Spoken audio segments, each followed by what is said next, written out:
विरोधी पक्षनेते पदावरून महाविकास आघाडीमध्ये जोरदार रस्सीखेच सुरू आहे। विधानसभेचं विरोधी पक्षनेते पद हे जर ठाकरेंच्या शिवसेनेकडे जाणार असेल तर विधान परिषदेचं विरोधी पक्षनेते पद काँग्रेसला मिळायलाच हवं, अशी आक्रमक भूमिका काँग्रेसचे नेते नाना पटोले यांनी घेतलेली आहे। विरोधी पक्षनेते पदाबाबत महाविकास आघाडीच्या नेत्यांची सध्या बैठक सुद्धा सुरू आहे। विधानसभेमध्ये शिवसेना हा पक्ष मोठा पक्ष आहे, त्यामुळे त्यांनी त्यांचा कॅन्डिडेट डिक्लेअर केला पाहिजे। त्याचप्रमाणे वरच्या सभागृहामध्ये परिषदेमध्ये काँग्रेसचे जास्त आमदार आहेत, तिथं आम्ही आमचा विरोधी पक्ष नेता करू आणि सामंजस्यानं या राज्याच्या भ्रष्ट आणि महाराष्ट्राला रोज काळीमा लावणाऱ्या या सरकारला घेराबंदी कशी करता येईल याच्यावरचं प्लॅनिंग आम्ही करतो आहे।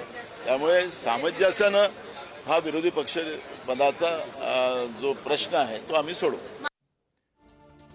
या संदर्भात बोलूया, आपले प्रतिनिधी सुशांत सावंत आपल्यासोबत आहेत। सुशांत, या निमित्तानं खरं तर फक्त विरोधी पक्षनेते पदापुरती ही रस्सीखेच नाहीये, तर महाविकास आघाडीमध्ये जी काही दुफळी माजली ती सुद्धा दिसून येते। कालच्या बैठकीमधून सुद्धा ते पाहायला मिळालं होतं। आता सुद्धा वेगवेगळी मतमतांतर आहेत।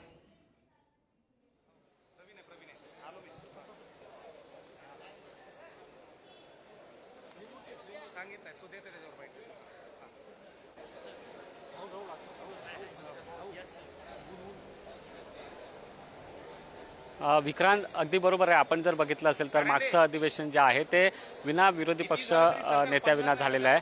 मात्र आता आपण जर बघितलं असेल तर महाविकास आघाडीमध्ये विरोधी पक्षनेते पदासाठी खऱ्या अर्थाने रस्सीखेच पाहायला मिळते।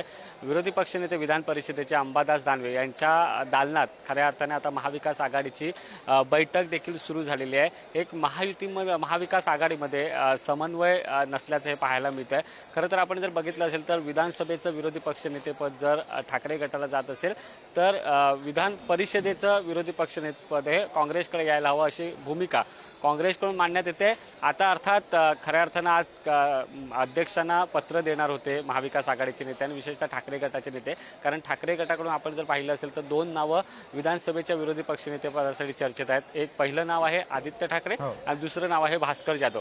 आदित्य ठाकरे यांच्या नावाला सर्वाधिक पसंती आपल्याला पाहायला मिळते। मात्र आता अंबादास दानवे यांच्या दालनात जी बैठक आहे ती बैठक संपल्यानंतरच खऱ्या अर्थानं विधानसभेच्या विरोधी पक्षनेते पदाचा पेच जो आहे तो सुटणार आहे। काँग्रेसचे नेते विजय वडेट्टीवार असतील, त्याचसोबत महाविकास आघाडीसोबत जे आहेत आमदार, त्यांची आता बैठक अंबादास दानवे यांच्या दालनात सुरू झालेले। आदित्य ठाकरे, वरुण सरदेसाई सगळेच दालनात बसलेले आहेत, बैठक करतायत। आता हा पेच नेमका कसा सोडवायचा याबाबत खऱ्या अर्थाने ही चर्चा होते। जर ठाकरे गटाला विधानसभेचं विरोधी पक्षनेतेपद गेलं तर काँग्रेसला विधान परिषदेचं विरोधी पक्षनेतेपद सोडायचं का, यावर खऱ्या अर्थाने चर्चा आहे। असा जर निर्णय झाला तर मग काँग्रेसकडून विधान परिषदेचा विरोधी पक्षनेतेपदासाठीचा चेहरा कोण असणार ते पाहणं सुद्धा महत्त्वाचं असणार आहे। तुर्तास धन्यवाद तुम्ही दिलेल्या या सगळ्या सविस्तर तपशिलांसाठी।